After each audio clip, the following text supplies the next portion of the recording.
The miracle doctor won't be a kept man. My heart belongs ashore. Chapter 181. The Zeigler family will pay $50 billion. If not, it will be $30 billion plus your right arm. He glared at the howling Alfred murderously. Kiran York, we're on live broadcast. You'll be arrested for intentional assault. The latter stammered out a roar through his pain. So what? Kiran's gaze swept across the crowd. I, Kiran York, fear nothing. Kiran's aura was like a huge breaker surging over the area, suffocating everyone with its oppressive force. Alfred glowered at him indignantly. You're not going to pay. Kiran cut him off and made to act again. I'll pay! I'll pay! Alfred hastily shot out his blood-smeared right hand to stop him. He had intended to lash out, but when he perceived Kiran's imminent attack, he immediately cowered and started yelling frantically. If he retreated now, he would still live to fight another day. The live broadcast was all the proof that he needed to call the police, and this conclusion finally put him at ease. Recovering from their terrified daze, Theodore and Henry instantly comprehended Alfred's intention and shouted, "We'll pay too!" All haughtiness lost, they summoned their subordinates to bring them their checkbooks. Marshall and the other CEOs stood there stupidly like abandoned orphans, dismay written all over their faces. Gone was their arrogance borrowed from the three big families, who had just promised to protect them but were now unable to protect themselves. Harold's despondent expression grew graver. Snow turned away from the cameras, exasperation simmering in her eyes as she thought to herself, "Kiran's an idiot. How could he ask for money in such a despicable manner?" However, Kiran ignored all their reactions and flashed Henry a warm smile. The Quinn family only needs to pay $30 billion. $30 billion, Henry repeated quizzically, though he immediately changed the amount on the check from 50 to $30 billion. Alfred and Theodore stopped writing and stared at Henry and Kiran in confusion. Kiran walked up to Henry and took the check from his hand. He patted him on the shoulder and waved the check in front of Alfred and Theodore. "Henry helped me design this scheme to trick you into giving me money, so it's only right that I give him special treatment." "Trick us?" Alfred and Theodore shouted in unison and stared daggers at Henry. Henry had initially delighted at the thought of giving less money, but when he realized he had been deceived, he waved his hands in panic. "He's lying. I'd never help him," he explained hurriedly. "He's trying to sow discord among us. Don't let him fool you." Alfred and Theodore figured out the truth right away. "Of course we won't." Henry breathed a sigh of relief and whirled on Kiran angrily. "You scheming rat!" Unfazed, Kiran continued. "Henry, you've performed well. In that case, I'll grant exclusive lenience to your family by letting 2 of your members live 3 months later." This immediately provoked Alfred and Theodore's skepticism once again. Henry's blood boiled. "Stop trying to drive us apart, scumbag!" Instead of responding to him, Kiran turned to Marshall. "I'm going to acquire Blooming Group tomorrow. I want everything ready by then." "You..." A flustered Marshall looked to Alfred for help. "I'll protect Blooming Group." At once, Henry stepped forward to show that he was an enemy of Kiran. Alfred and Theodore nodded in agreement, for they intended to test Henry too. Regaining confidence, Marshall sneered at Kiran. "You want to acquire my company? What makes you think I'd sell it? Why should I sell it to you for no good reason?" "You'll find out tomorrow," Kiran answered coolly. "Mumph, tomorrow," Alfred snorted through his pain. "This live broadcast will reach the police very soon, and they'll be out to get you." Marshall and the others nodded at once. "Yeah, you'll be arrested and severely punished." "Peft!" Kiran burst out laughing and waved a hand at the reporters. "That's enough. You can drop the act now." Chapter 182. That was enough. Drop the act now? The spectators, who had been rubbing their hands in glee and anticipation, whipped their heads around to stare at the reporters dubiously. Was this not a live broadcast? Ha ha. Suddenly, Serena burst out laughing and glanced at Kiran. "Mr. Kiran, we really make an amazing team." It was a happy, bewitching laugh. Her womanly beauty and charm were on full display, mesmerizing the men around her. At that moment, the 3 patriarchs were even more puzzled. Serena gestured to the filming group. "You can wrap it up now." "Wow." At once, they started putting away their equipment. Unable to hold in his consternation anymore, Alfred blurted out, You weren't doing a live broadcast?" The reporters did not speak, but the mocking grins on their faces aggravated him more than any verbal answer. Serena flipped her long chestnut hair over her shoulder, beaming. "You've really gotten senile, Alfred. Did you really think Mr. Kiran would break your arm if we were on live broadcast?" "You," Alfred seethed. "Mr. Kiran was just testing the influence of your families in Bayville and the choices of these people.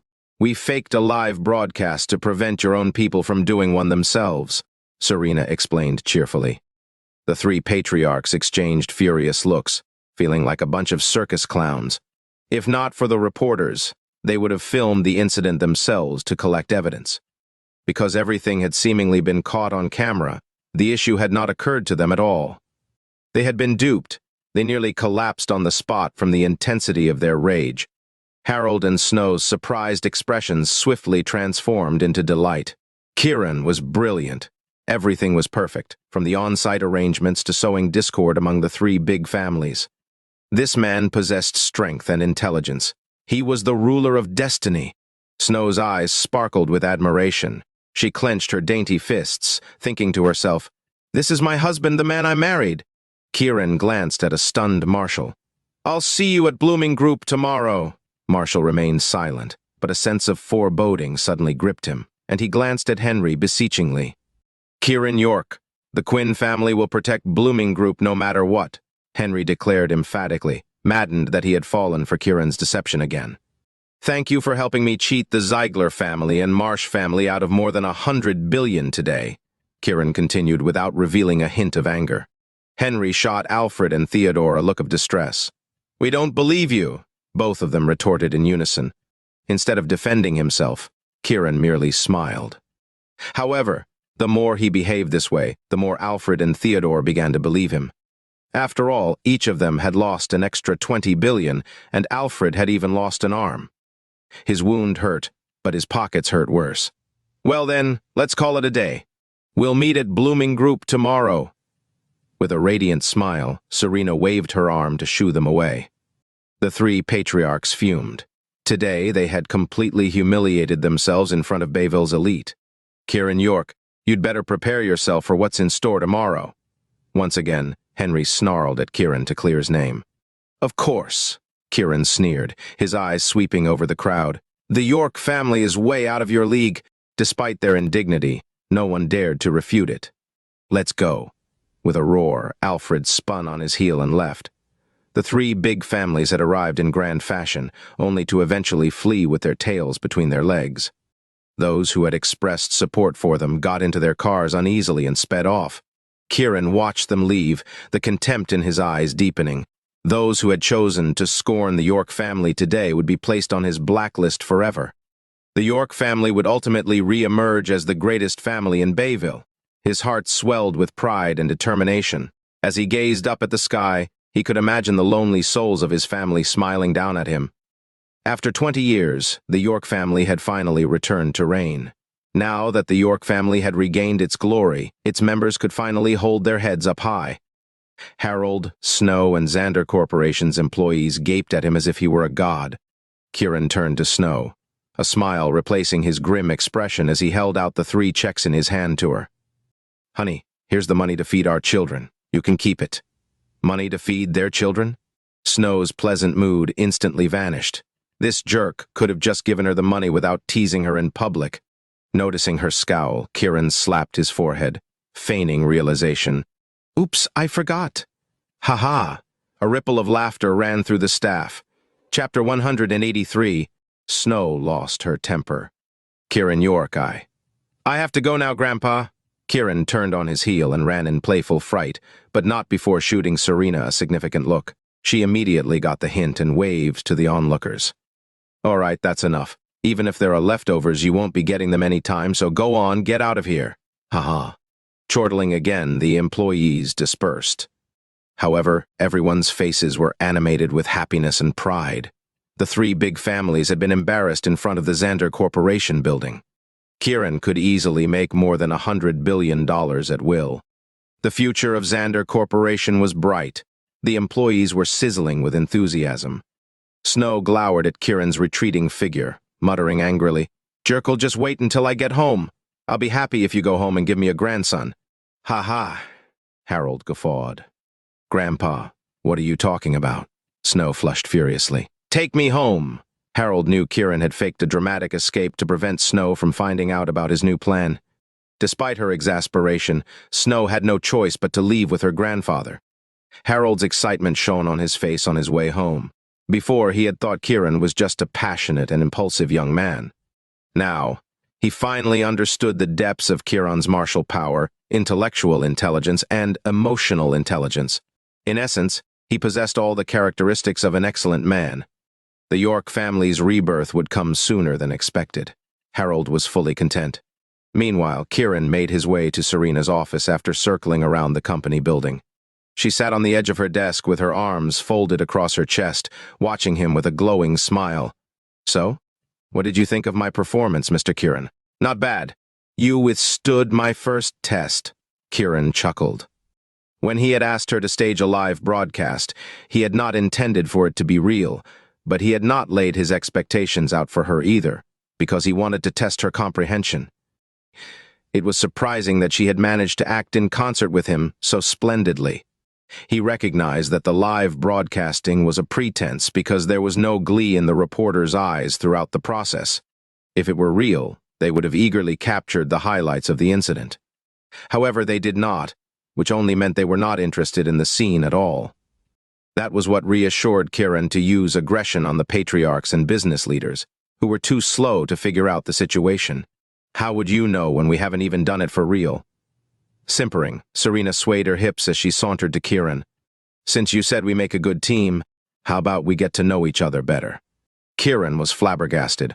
What a bold woman, he quickly said. Snow's good enough for me. I don't need a backup partner. Far from being disappointed, Serena said sweetly, the best thing is, I don't need money to feed any children, so you don't have to feel pressured at all. Kiran shook his head. You're too clever. Is that a bad thing? Serena asked in amusement. Let's get down to business. Before Kiran could be annoyed, she switched her tone. Kiran was genuinely impressed by her. She was extremely smart and could understand his every thought. Team chemistry like this was hard to find. Contact Starly White for me. I need to see her, said Kiran. Theft, Serena laughed. She's tried many times to contact you on WhatsApp. If you don't reply to her, she might get depressed from missing you too much. Surprised, Kiran fished out his phone and located a series of texts from a blocked number with the username Starry Sky. That's her. She already called me a few times and asked me to tell you to unblock her, Serena added. Kiran nodded and tapped on unblock. The next second, an incoming video call flashed on the screen. Kiran answered it, and Starly waved to him, beaming joyfully. Mr. Kiran, are you mad at me? Snow's girlfriends had left his house and quit the group that night, basically declaring their refusal to be involved with him. The reason he contacted Starly was to employ her just once. He did not expect her to take the initiative to contact him. For what? He asked flatly. For leaving the party and quitting the group that night, Starly explained. I don't care. Kiran was perfectly calm. I know you're mad, Starly whined. I'm all yours, Mr. Kiran. But given the circumstances at that time, I had to leave. Oh? You had to leave. Kiran was curious. Why don't you come over? Mr. Kiran misses you. Just then, Serena giggled. Chapter 184. 20 minutes later, Starly strode into Serena's office. When she saw Kiran, she folded her hands in front of her. Her lovely face was taut with worry, and her long lashes fluttered as she blinked nervously. Serena waggled her eyebrows at her. Do you want me to leave for a bit so you can spend some quality time with Mr. Kiran? A blush colored Starly's glass skin, adding to her allure. Cut it out! Kiran glared at Serena. The latter was unfazed. I'm sure Starly's interested, so it's up to you to decide how this goes. Kiran bit back a curse. Suppressing his irritation, he turned to Starly. I'll give you $1 million if you do me a favor. $1 million? Starly was stunned. 2 to 3 million was the most she could earn in a year, and that was only if she worked extra hard, too. After all, how could a C-list celebrity like her make that much money? Mr. Kiran wants you to sleep with him, Serena giggled. No problem. Serena's eyes sparkled. Piss off, Kiran growled at Serena. Ha ha! Serena burst into peals of laughter. See, Mr. Kiran, Starley's heart already belongs to you. Are you going to accept it? If you say one more word, I'll make you regret it. Kiran warned angrily. Serena stifled her mirth and obeyed. Starley's face was red with embarrassment and uneasiness. Mr. Kiran, I was the first one to quit the group that day. Aren't you mad? Why are you giving me a chance to make money? She stammered apprehensively. You were the first to quit the group? Kiran was startled. She nodded. Tina's from the Marsh family. You said you wanted our help in taking down the 3 big families, and I was worried she'd leak your secrets to them. So I quit the group first to prompt the others to do the same. So that was what had happened. It instantly dawned on him that Tina's frivolousness, despite her already having a child, was to mask her identity as the Marsh family's spy planted by Snow's side. Apparently, the Marsh family was willing to pull out all the stops to get its hands on Zeigler Corporation. Mr. Kiran, are you mad? Starley asked anxiously. It's not a big deal. Forget about it. I'll give you a task now. Buy a set of cosmetics from Blooming Group and find a way to let others see you using it, said Kiran. What for? Starley and Serena asked at the same time. Blooming Group's products contain side effects. Let other people know you use them. Go to their headquarters tomorrow to demand compensation. And then I'll show up and acquire the company, Kiran replied with a curl of his lip. Acquire Blooming Group. Serena was shocked. But that company's worth billions. Silly girl, Serena chided her. Why don't you worry about your face first? Reminded of the side effects, Starley shot Kiran a wary look. Mr. Kiran, Don't worry, I can heal you, said Kiran. Really? Starley was still a little incredulous. If he can't heal you, he'll have to take you as his partner, and you can bother him every day. How about that? Serena suggested cheerfully. It sounded like a good idea, and Starley agreed readily. Okay, then go and get ready. Spend as much money as you like and I'll pay you back in the future, Kiran promised. Starley was taken aback by his generosity, which showed how much he valued her. She nodded happily and left to set up a live broadcast of herself using Blooming Group's cosmetics. Why did you ask her for help? I could have done it too, Serena asked after Starley left. First of all, she's seeking fame, and she's got considerable reach. Besides, you're from Zeigler Corporation, which makes you unsuitable for the task, Kiran explained. Are you going to buy Blooming Group at a high price? Serena wanted to know. I'd rather not spend any money. Kiran's mouth curved into a smirk.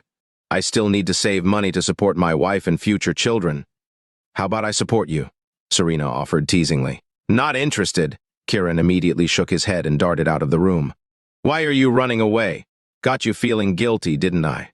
Serena hollered after him, cackling. Kiran thought to himself, that's because I'm scared you'll act like a rogue. After pondering for a moment, he decided against calling Yvonne. He would have to depend on her astuteness and perception. In the hospital, Alfred's arm had been bandaged and put in a plaster cast. He lay in bed, attached to an intravenous drip. Theodore and Henry stood nearby, their faces as black as thunder. There's only 2 days left. Do you really think they'll send someone to kill Kiran York? Theodore mused. Alfred's face darkened, and he glanced at Henry. It was possible before, but now I can't say for sure. Henry knew his outburst had angered the other party, so he quickly said, If they don't come, I'll get someone to kill him even if it costs my family's entire fortune. Theodore chuckled, his beady eyes rolling about in their sockets. That's an impressive display of courage right there, Mr. Quinn. You have my support. Henry seized the opportunity to clear his name and clenched his fists. Kiran York's a despicable rat for trying to turn us against each other. Well, he can keep on dreaming. Alfred inclined his head. Don't worry, we won't fall for his tricks. Tomorrow I'll send my people to stop him from acquiring Blooming Group, Henry vowed. Alfred and Theodore nodded. The 3 of them chatted for a while more, but the invisible tension in the room eventually prompted Henry to take his leave. Theodore left together with him. However, he returned not long after. Alfred was not at all surprised. I thought you'd come back. Theodore's features were set in a brooding scowl. A long while later, he slid his eyes to Alfred. Is Henry lying to us? Alfred said nothing, immersed in deep thought. Although Mitchell was killed, I heard that his granddaughter Yvonne handed over Peace Pharmaceuticals to Kiran York. What does that mean? Theodore wondered again. Let's just wait and see. We'll find out tomorrow, Alfred said after a moment of silence. Theodore nodded and finally left for real. However, both he and Alfred were starting to doubt Henry. On his way home, Henry mulled over how to thwart Kiran's acquisition of Blooming Group the next day. Remembering Kiran's violent methods, he eventually decided to overcome strength with softness by letting his granddaughter Yvonne step in. After all, Kiran did say he would not hit sick patients. If that were true, Yvonne's intervention would be the best course of action. Having reached that conclusion, Henry immediately called Yvonne to make arrangements for the following day. Yvonne had already learned about the incident that had taken place at Xander Corporation's gates. After some hesitation, she took out her phone and dialed Kiran's number.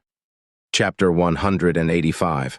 When Kiran caught sight of Yvonne's incoming call, his eyes glittered with amusement. This woman was smart, but also very shrewd. An idea popped into his head.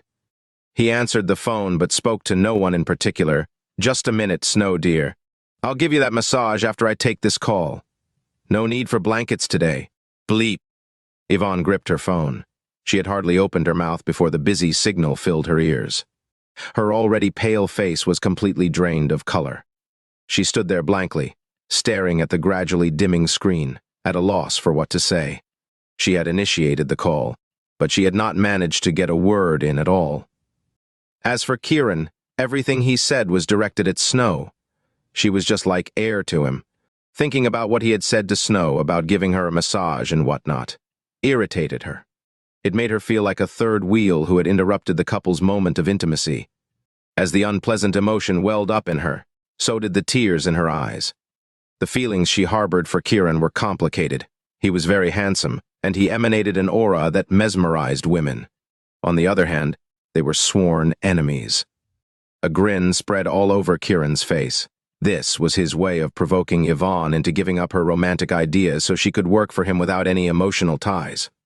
Moreover, he wanted to test if she was capable of performing her duty properly. After all, the jealousy of a woman was easily piqued, especially the jealousy of a beautiful woman toward another beautiful woman. If her jealousy got in the way of her duty, he would need to put an end to it immediately to prevent loss. Yvonne Quinn, I hope you won't disappoint me at Blooming Group's acquisition tomorrow. His lips curved into a smirk. 10 minutes later, he arrived home. Snow was sitting cross-legged on the couch with her arms folded across her chest. Her pretty face was like the coldest ice in winter, and she carried herself like a queen waiting to interrogate a criminal. Kiran glanced around, then asked with feigned curiosity, "Are you angry at the heir?" When Snow had heard the door open, she had immediately assumed an air of petulance to rattle Kiran into comforting her. To her dismay, he only asked if she was angry at the heir, and the dumbness of the question triggered her fury. "You pig!" She grabbed a pillow from the couch and hurled it at his head. Seemingly oblivious to her livid expression, he rubbed his stomach and glanced toward the kitchen. "I'm hungry. Have you made dinner?" "Go to hell," Snow thought to herself. "I've never cooked in my life, and I'll never cook for you." "Dream on." "Forget it then. I'm gonna eat out. You can grab dinner on your own." Kiran turned on his heel. "Stop right there." Snow snatched up her purse and caught up with him.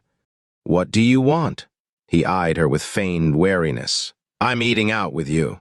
Snow decided to stay close to him to keep an eye out for any sign of scheming from the three big families. Naturally, Kiran understood her intention and smiled. "You really care about me, don't you?" "Pah! You're the one trying to win my favor." Snow pursed her lips and imitated his behavior at the company entrance. "She is my wife." Peft. Kiran burst out laughing at her impersonation and embraced her. "Since you're my wife, shouldn't we do what a married couple does?" "Of course," Snow replied affirmatively. Kiran lowered his head to kiss her. "Which means we're getting a divorce," Snow said loudly. That was his catchphrase. Hee. His exasperation only delighted Snow, inducing a series of silvery giggles from her. He glared at her. "Fine, you ugly woe. Mumph." Snow clamped a hand over his mouth, her eyes wide as she snarled. "Say that again and I'll never divorce you and let you live like a monk." "We'll see about that." Kiran shrugged and headed to his room instead of leaving the house. Seeing that he had changed his mind about going out, Snow put down her purse and started busying herself with work. Now that Xander Corporation was in the money, she needed to accelerate its development in preparation for the rise of the York family. At some point, she had started to regard the York family's affairs as her own. Kiran entered his room to perform his training. He knew that the three big families had been restraining themselves just so they could unleash their attack on him in 2 days' time. Before he knew it, it was midnight. When he emerged from his room, Snow had already showered and gone to bed. He took a shower and retreated to his room without disturbing her. Snow was, in fact, still awake and listening to Kiran's movements. She knew he had taken his shower and returned to his room. As she lay in bed, a strange wave of loneliness washed over her. She missed the blissful feeling of being held in Kiran's arms last night. She tossed and turned, but sleep did not come to her. Agitated, she sat up and stared at the wall. All of a sudden, she recalled those photos. Although they were gone, their shadows lurked behind, eliciting a hint of fright in her. She threw the blanket over her head hastily to calm herself down, but for some reason, she could still see the terrifying images even when she closed her eyes. A chill ran down her spine. She had successfully managed to scare herself. Should she sleep in Kiran's room again? No, she was not going to that jerk's room. She muttered to herself and tried to soothe herself to sleep. Unfortunately, it was another round of restless tossing and turning. In the end, she sat up in frustration. After a moment of consideration, she put on her slippers and padded to the door of Kiran's room. She put her ear to the door. All was quiet inside. She let herself in softly and went to the bedside. Kiran's eyes were closed, and his chest reverberated with a quiet hum. He was asleep. Snow's eyes lit up with joy, but she was still not completely reassured. She drew closer and called out in a low voice, "Kiran?" No response. He was truly fast asleep. Snow hurried out and practically scuttled back to her room. Kiran opened his eyes and watched her disappear from view, a smile playing on his lips. Apparently, she had gotten attached to his bed. He had already been alerted when she had exited her room, and he had only been pretending to be asleep. An unsuspecting Snow retraced her steps, gathered her blankets, and scampered back to his room. Kiran continued his sleeping act. Snow closed the door gently, then climbed into Kiran's bed and drew the blankets around her. As she lay next to him, a feeling of ease and contentment settled in her heart. However, her heart was beating wildly from nervousness, and she did not dare to make a sound for fear of waking Kiran and embarrassing herself. She chanted a mantra in her head, praying he would not do anything outrageous. Suddenly, she tensed up. His arms had wrapped themselves snugly around her. Before she could scream, a wave of heat flowed into her, sucking all tension from her body. Her eyelids drooped and she drifted off into deep sleep. Kiran slowly opened his eyes and gazed at her long lashes. The corners of his mouth lifted. "Woman, you can never escape me." Chapter 186. "Honey, time to wake up." Kiran's seductive, masculine voice sounded in Snow's ears. Holy crap. With a screech, Snow's eyes flew open as she shot up into a sitting position. She could hardly care about anything else now. She had overslept and got caught in Kiran's bed. This was bad. How was she supposed to explain herself? She couldn't tell him that she had climbed into his bed, could she? Don't you feel cold?" Kiran pointed at her near-undone pajamas, his tone hesitant and curious. She immediately snapped out of her shock and lowered her head, only to see that she was almost completely exposed. However, her next realization hit her like a truck. They were in her room. How was this possible? She had clearly slept in Kiran's bed the night before, so how come she had woken up in her own room? Had she been sleepwalking? Snow sat there in a daze. "Are you really okay?" Kiran appeared positively concerned and even reached out to feel her forehead. "Why was I sleeping here?" Snow flinched and mumbled. "Where else would you be sleeping?" Kiran asked, chuckling. "No, I... Snow wanted to say that she had clearly been sleeping in his room, so it was puzzling that she had awakened in hers. However, she stopped short. If she said that, wouldn't she be admitting that she had crawled into his bed? "Get out! Get out!" To conceal her inner panic, she pretended to lose her temper and roared at him. Kiran cackled inwardly. He was the one who had carried Snow back to her room. Otherwise, she would definitely be in his bed. He was not to blame, though. The sun was already out. Starley had called him several times, but he had rejected every call. In the end, He had no choice but to bring her back to her bed and wake her up. However, seeing her so riled up, he was compelled to tease her, and he said ruefully, "I get it." "Get what?" Snow asked blankly. "You want to sleep in my room, don't you?" Kiran looked absolutely dismayed. "Gee, go to hell." Snow grabbed a pillow and swatted him. She was one heartbeat away from pouncing on him and tearing into him. Kiran merely dodged and darted out of the room. Snow heaved a sigh of relief. However, her mind was still swimming with questions. She had obviously slept in Kiran's bed, so how did she end up in her own bed? It was impossible, but it had undeniably happened. She couldn't have been sleepwalking, could she? She racked her brains, but could not figure out the answer. Eventually, she hopped out of bed and started getting ready for work. Half an hour later, she went downstairs and found Kiran sitting leisurely in her Ferrari. He seemed to be watching a live broadcast on his phone. Snow pursed her lips. Good for nothing, as always. Muttering under her breath, she opened the car door and got in. Kiran lowered his phone calmly. "Are you a go-getter, honey?" "Of course," Snow responded haughtily. "Then, how much money have you made over the years?" Kiran asked seriously. I... Snow was speechless. She had worked her fingers to the bone, but compared to the money Kiran had made in the past few days, her earnings were just a drop in the bucket. "Have you earned enough to feed our children?" He continued to poke fun at her. "Die, bastard." She raised her purse to fling it at him. Honk! A car horn blared behind them. Snow caught herself with a start. Through the rearview mirror, she glimpsed Serena in the vehicle behind them. Too embarrassed to hit Kiran again, she glared at him fiercely. "Hurry up and take me to the office." Kiran merely whistled before starting the car and driving off. Behind them, Serena fixed her searing gaze on Kiran, her eyes burning with a passion that longed to melt him. She really envied Snow. If Kiran ever smiled at her like that, she would immediately strip and throw herself at him. Kiran came to a stop in front of the company building. Snow got out of the car, but he remained in his seat. "Why aren't you getting out?" Snow asked. "I need to make money to feed our children," Kiran joked, looking slightly uneasy. Suddenly reminded of his plan to acquire Blooming Group, Snow grabbed hold of the car door. "You can't go." Amusement flickered in his eyes. "It's a good thing I'm going, though." "Why?" Snow wanted to know. "If I die, you won't have to file for divorce," Kiran quipped. Snow's eyes blazed with fury. The next second, she threw her purse at his head in a fit of rage. With a thwack, it collided with its target. Snow was dumbfounded. Kiran had not dodged on purpose. "Kiak!" Kiran shielded his head, yowling. "Abuse! This is domestic abuse!" She stood frozen on the spot with her purse in her hand. Glancing around, she found the employees gaping at her in shock and fear as if she were a tigress. Some of them cast sympathetic looks at Kiran. "Honey, how about I take a double dose of Viagra today?" Kiran suggested pitifully. "Double dose? Viagra?" The employees exclaimed, their jaws dropping and their eyes widening. Snow was livid. "Kiran York, go to hell!" Without a second thought, she lobbed her purse at him, then spun on her heel and stalked into the lobby angrily with red-rimmed eyes. That scumbag had embarrassed her thoroughly. That we can't cry when life gets hard.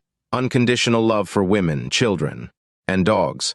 We know that we just have to play our parts, and don't nobody give a damn about our broken hearts. At that moment, someone's ringtone cut through the silence, echoing throughout the lobby entrance. The atmosphere grew even more doleful. It was the right music at the right time. "My bosom friend." Staring after Snow's retreating figure, Kiran hollered mournfully. However, a broad grin stretched across his face. Maddened, Snow swore to herself that she would let Kiran live like a monk for the rest of his life. As Kiran watched her storm off, he thought to himself, "I can't get you involved in my shady affairs. You're the noble lady of the York family." In his heart, this adorable woman was already his wife. He was filled with tenderness when he thought of her soft heart beneath her cold exterior. Instead of driving, he turned around, walked out of the building, and took a taxi to Blooming Group's headquarters. When he arrived at the entrance, he saw a dozen luxury cars parked there. Most of them belonged to the CEOs who had waited outside Zeigler Corporation last night. He knew that they were here to witness him acquire Blooming Group. He could hardly ignore the throng of reporters who had gathered for the live broadcast, their cameras and mics pointed at him.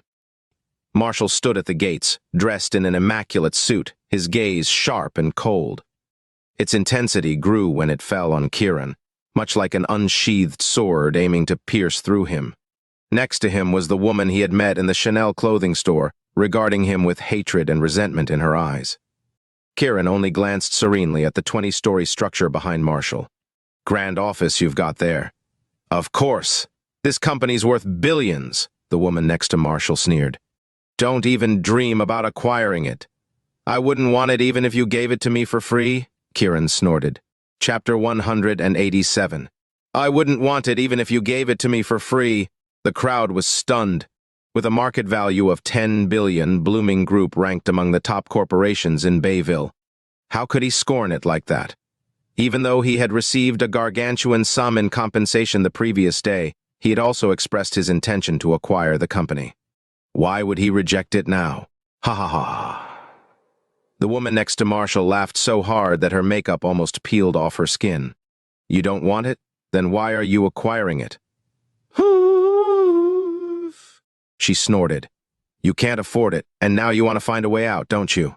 Marshall smiled and nodded, agreeing with her statement.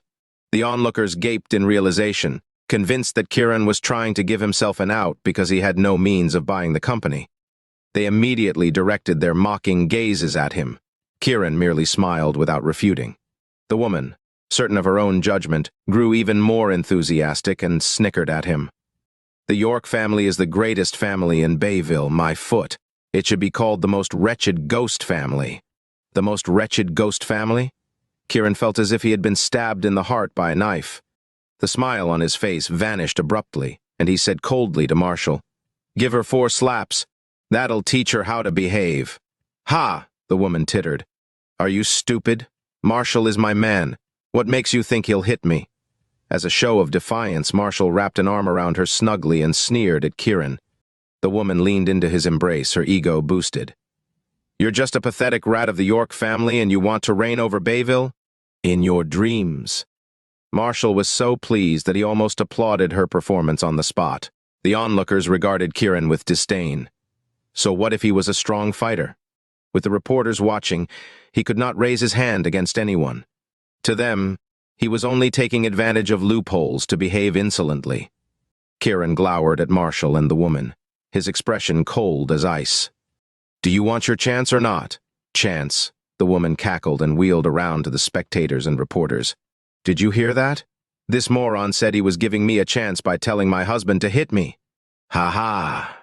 Everyone at the scene also burst into raucous laughter. Kiran stood there as if he was a clown. He decided to make the woman suffer before receiving her punishment. With a mere flick of his hand, a sliver of his internal force landed on her, but she remained oblivious. Believing that he was afraid of being caught breaking the law on live broadcast, the woman grew even more smug. Just then, another woman's cry came from beyond the crowd. "This is Blooming Group's headquarters. After I used the products from their Blooming Cream series, my face became like this. I need all of you to keep tuning in and be my witnesses." Whoosh. The crowd parted, revealing Starley holding a tripod, her hair disheveled and her skin peppered with red blisters. The shiny bubbles seemed as if they would break with the slightest touch, creating a rather repulsive sight. "A ghost!" Kiran shouted dramatically and backed away in fear. Thinking that she had successfully humiliated him into fleeing, the woman remarked sarcastically, "What a man you are! You have the courage of a mouse." Kiran did not reply. He merely stepped back to let Starley take the stage. After setting the tripod on the ground, Starley stared straight into the camera and jabbed a finger at Marshall and the building behind her. "My dear fans, this is Marshall Simmons, CEO of Blooming Group. This building behind him is their headquarters. The Blooming Cream I used is one of their products, and now I'm disfigured. You guys must help me get justice. Ooh-ah." Her acting skills were quite persuasive, and her weeping, mournful countenance instantly aroused the anger of netizens and fans. Chapter 188. She drew the attention of the reporters who had originally intended to film Kiran, and they eagerly aimed their equipment at her. Having figured out what she was implying, Marshall frowned at her. "What are you yapping about? There's nothing wrong with our Blooming Cream." Marshall Simmons, are you saying I ruined my own face to slander you? Starlee turned to the camera bitterly, her eyes red. My fans, I used the Blooming Cream series products during my live broadcast yesterday. I kept it going for the whole night, and this morning, my face ended up like this. Can all of you testify to that? Yes. One of the fans responded right away. One. Dozens of similar comments flooded the screen. Marshall's head spun in bewilderment. How could this happen? I use the Blooming Cream series every day, and I'm perfectly fine. How come she has a problem with them? The woman stepped forward defensively. When she caught sight of Kiran from the corner of her eye, a look of understanding crossed her face. I bet Kiran York sent her to cause trouble and slander our company. She was quick to catch on and shifted the blame to Kiran. Her accusation brought Marshall to his senses, and he whirled on Kiran furiously. Did you do this? Kiran stood aside with his hands behind his back, ignoring him as if he were a blustering fool. The woman stormed up to him with her hands on her hips. I'm sure it was you. Why else would I be fine when I use the products every day? Why? Ack. It itches. Before she could finish, she cried out in pain and covered her face with her hands. Marshall swung round, only to be greeted by a sight that almost made his eyes pop out of their sockets. The skin on the woman's face began to redden, and a layer of blisters visibly started appearing. He glanced at Starlee and found that their conditions were the same. Noticing the woman's state, Starlee immediately pointed the camera at her. Look, everyone. This woman claims to be Marshall Simmons' wife. She uses their company's Blooming Cream products every day, and now she's experiencing these symptoms too. This means there's something wrong with their stuff. The live stream instantly erupted into chaos. Those are fake products. Call the police. Shut down Blooming Group. The fans started blasting the live stream with angry comments. The reporters also turned to the cameras and began providing live updates. Beads of sweat formed on Marshall's forehead. What was going on? The woman covered her cheeks as she whimpered, but she remained calm. Honey, this is definitely Kiran York's fault. Otherwise, this wouldn't have happened. Marshall turned back to Kiran. Given your outstanding medical skills, I'm sure you were behind this. Explain yourself. The couple's accusatory shouts attracted everyone's attention. Once again, the cameras centered on Kiran. He offered the frantic woman a serene smile. Days ago, when we first met in the Chanel clothing store, I told you there was something wrong with your cosmetics. Have you forgotten about that? Reminded of the incident, the woman was at a loss for a response. Kiran slid his gaze back to Marshall. You gave me $100 million at the store and asked me to help you alter your products. Have you forgotten that too? Marshall was speechless. He knew there was something wrong with the Blooming Cream series, but he could not pinpoint the source of the problem for the life of him. Kiran regarded the reporters. If any of you use the Blooming Cream series, you should watch out for symptoms. A wave of anxiousness swept over the reporters. Many of them peered into their bags instinctively, for Marshall had gifted them the Blooming Cream series as a reward for broadcasting the event. Marshall was at his wit's end. I'm gonna call the police, Starlee yelled and fished out her cell phone to call the police. Actually, you don't have to. Just then, Kiran piped up. Chapter 189. What? Marshall stared at Kiran in confusion. The latter ignored him and continued with a smile. I thought the Quinn family said they'd stop this acquisition. Well, it's time they show up. He then glanced at Starlee. I'm going to buy this company today. Tell everyone who bought the Blooming Cream series to seek compensation now, because I'm not going to be responsible for that once the acquisition is completed. Starlee understood at once that he intended to exacerbate the situation, and she was more than happy to cooperate. I'll inform everyone in the live stream right now. She wheeled around to face the camera. Blooming Group is going bankrupt due to the inferior quality of its Blooming Cream. The company is about to be sold, so those of you who bought the cream should seek compensation as soon as possible. The effect of her exaggeration immediately manifested, and her announcement was also spread to the masses through the microphones of the other reporters. Marshall's heart sank into the pit of his stomach, and his head swam from shock. He jabbed a finger at Starlee indignantly. Nonsense, I'm not selling my company. He whipped round to roar at Kiran. You despicable rat.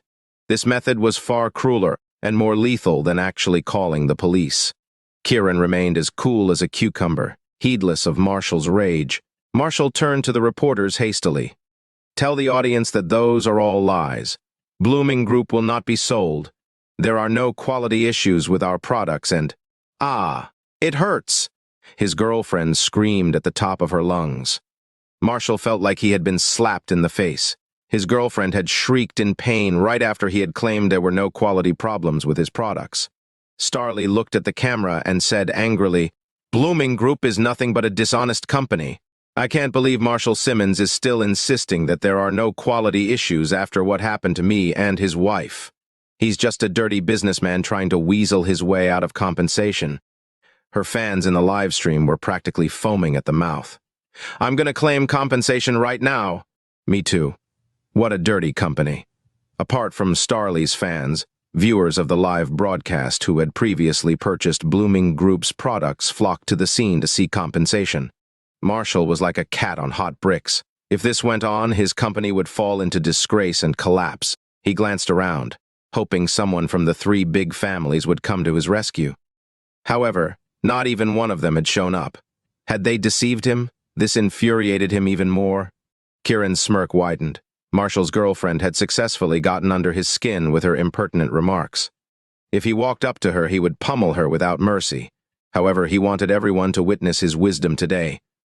Instead of choosing violence, he injected his internal force into the woman's body, accelerating her metabolism and rapidly amplifying the effect of the toxic chemicals in the Blooming Cream products, thus resulting in excruciating pain. Of course, the products themselves were already defective in the first place. This was only the beginning. Once more people showed up at the scene, things would get even more exciting. He gazed up at the Blooming Group building. His enemies were only reaping what they had sown. He had saved Marshall's father, only to be repaid with ingratitude and cruelty as well as the disrespect of his equally corrupt girlfriend. Marshall was a scumbag through and through. Just when Marshall was about to take out his phone and call the Quinn family, someone among the employees behind him covered their face and exclaimed, My skin's starting to itch too. Mine too. Do you see any blisters on my face? The voices of the female employees rose to a crescendo. Blanching, Marshall shifted his attention to them at once. However, there was no change in the complexion of those employees at all. He did not know that their symptoms were purely psychological, thanks to the influence of his girlfriend and Starley's appearance. It hurts. It hurts like hell. His girlfriend yowled again. Distraught, Marshall took a deep breath and glared at Kiran. This is all your fault. You stirred up this mess just so you could acquire my company. He turned to his staff. Don't believe him. There's nothing on your face. The employees were frantically checking their complexion, some with the help of others and some in the mirror. While they were aware that there was no visible change, the skin on their faces crawled as if it was truly covered in blisters.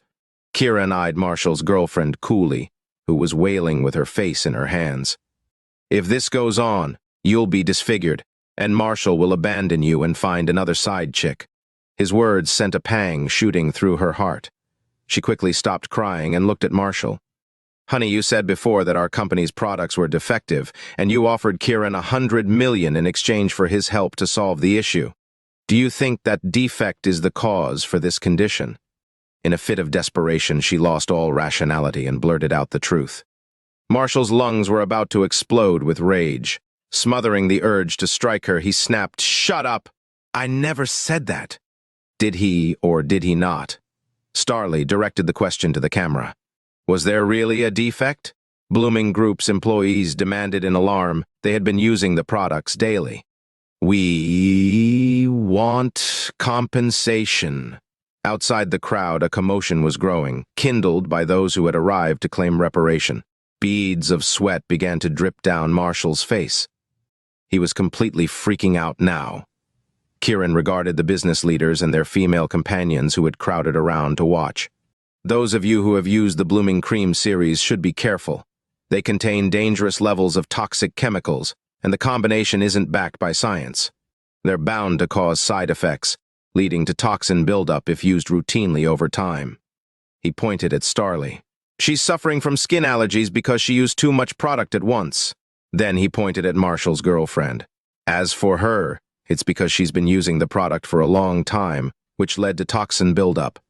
At his explanation, everyone's suspicion immediately escalated to fear. Marshall was beside himself with panic and fury. "Kiran York, you're exaggerating the facts just to scare the people. Even if my products are defective, I'll never sell my company to you." "That's right, don't sell it to him." Just then, a woman's feeble but firm voice called out. All heads turned to find Yvonne standing there. Her delicate body was cocooned in a thick down jacket, and her bloodless face was set in determination. Despite her frailty, she carried herself like a girl boss. She could outperform a man any time. Kiran's lips stretched into a broad grin. This woman read his mind well. Moreover, she had arrived at the right time, right when Blooming Group was in a tight spot. "You want to try Blooming Cream?" Kiran asked mockingly. Chapter 190. There was an icy expression on Yvonne's pale face.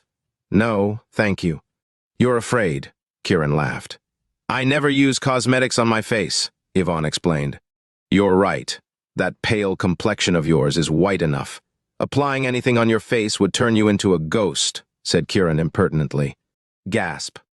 The onlookers were dumbstruck by Kiran's words, and many of them even showed signs of anger. How could he humiliate such a beautiful woman? No, a goddess like Yvonne. He went too far. They were exasperated. Then Yvonne's face got even icier. "How do you call yourself a man, Kiran? My wife Snow will decide whether I'm a man. I don't need a sickly person like you to judge me. Your main concern should be how Blooming Group will handle this." Kiran pointed toward Blooming Group and smiled. Then he looked at those who came first. "You couldn't understand when I said no earlier, but do you understand now?" He glanced at Marshall's woman, who was whining. "I'm not going to buy a company that manufactures fake and low-quality products just to save your ass." After what Kiran said, Blooming Group was once again in the eye of the storm. Yvonne frowned at Marshall. "Mr. Marshall, what do you have to say about this?" Marshall was in a bad mood right now, especially after Yvonne arrived and tried to protect Blooming Group by arguing with Kiran. The main issue right now was explaining Blooming Group's faults. "Compensation!" Among the people who came to seek compensation, one of them shouted. Marshall was terrified out of his wits. Yvonne was as pale as paper. She looked awful, but she managed to say calmly, "Mr. Marshall, we must solve the problem no matter what the reason may be. Ms. Yvonne, I think this is one of Kiran's tricks. There aren't any side effects on other people's faces, which means my Blooming Cream is fine." Marshall refused to admit his wrongdoing and blamed Kiran. Yvonne also suspected that it was Kiran's doing. Besides, Starley and Kiran got to know each other after their dinner at Bayville Hotel. However, there was no evidence. Then Kiran smiled and looked at Marshall's woman. "Your face is getting even worse. I don't think it's curable now. Once you turn into an ugly monster, Marshall will find himself a young and beautiful woman like female secretaries and such." "Stop with the nonsense, Kiran," Marshall interrupted him. On the other hand, Marshall's woman's mind was buzzing as she thought otherwise. She used to be Marshall's secretary, so she knew that if her face was ruined, she would be doing some other woman a favor. She looked at Marshall with her inhuman face and begged, "Just say that it's your fault." Kiran refused the millions of dollars last time, so the defects of the Blooming Cream weren't solved. That must be the reason we have these allergic reactions. Veins were protruding out of Marshall's forehead as he cursed at the woman inwardly for stupidly admitting it out of fear. "Marshall, this is the second time she's saying there's something wrong with Blooming Cream. Are you going to admit it or not? Are these people's lives a joke to you?" Kiran smiled as his eyes swept across everyone. "There's nothing wrong with it. Nothing wrong at all."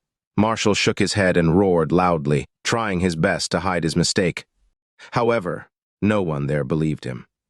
On the contrary, people got even more furious that they were being lied to. Yvonne glared at Marshall. "Mr. Marshall, conducting a business without integrity will only drag your company down. You must deal with this before it gets worse. There are only a couple of people now, but what if there's more? When that time comes, it won't just be about compensation. You'll be held criminally liable." Marshall wanted to refute, but the words criminally liable made his head spin and his back sweaty. He was scared for real this time, and suddenly, he was not so confident anymore. Seeing as he refused to pay, Kiran sneered and joked, "Continue purchasing and using it, everyone. Let's see how ruined your face will become." His words added fuel to the fire as he succeeded in irritating everyone. The flames of fury were uncontrollable as they seemed ready to burn down Blooming Group, turning it into ashes. Marshall was panicking even more, whereas Yvonne's frown grew deeper. A billion-dollar company? I'm afraid that you'll be billions of dollars in debt soon. Kiran looked at Blooming Group's building. Tesk. Kiran clicked his tongue in disdain. I'm worried that Blooming Group won't be able to afford compensating the many people that will come here. It seems like you'll need the help of the three big families. Kiran looked at Yvonne. Patient, how about you just buy Blooming Group and be the scapegoat? He was both humorous and humiliating. Yvonne was irritated by his constant insults, so she glared fiercely at Kiran. That's between the three families and Blooming Group. It has nothing to do with you. Nothing to do with me? Since the three families are willing to handle this matter, you should hurry up and claim compensation now. They're not short of money, so you better push for it. First come, first served. Kiran spoke like he was in an advertisement, advising them not to back down. The women who used the cream thought it was raining money, so they gathered around and asked for compensation. Marshall was so frightened he backed away quickly, but his knees gave out and he plopped to the ground. Instead of helping him up, the employees behind him looked at Marshall and said, Mr. Marshall, we quit. We'd like to withdraw our shares. I've used the products in the Blooming Cream series. I'm not your lab rat. I want a compensation. Marshall sat on the ground with an angry mob asking for compensation in front of him and rebelling employees behind him. He was in despair. His head started to spin, and his blood pressure was rising. His product was sold both locally and internationally, so if everyone came forward, Blooming Group could not afford to pay the compensation. He was about to lose it. He quickly looked at Yvonne. Ms. I'll give Blooming Group to the three families. Can you help me? Yvonne kept quiet. Instead, she looked at Kiran, wondering if he still wanted it. She had come to buy out the company for Kiran. Kiran shook his head, so she remained silent. Marshall was unaware of their exchange, which made him even more nervous. Mr. Yvonne, your grandfather promised to protect Blooming Group yesterday, so you must help, Yvonne said, as cold as ice. Mr. Marshall, I want to help you. But how am I supposed to help you if you don't tell the truth about the company's problems? First, Marshall muttered in hesitation. If you don't tell me, I won't help. Yvonne was about to leave. Marshall was getting anxious now. Yvonne, the sick but beautiful woman, was cold and firm about her decision. So he begged, Ms. Yvonne, don't go. He dared not hesitate anymore, so he blurted out, The Blooming Cream does cause side effects. Kiran was right. Long-term and excessive use will cause side effects. His words were like thunder, shocking the entire room.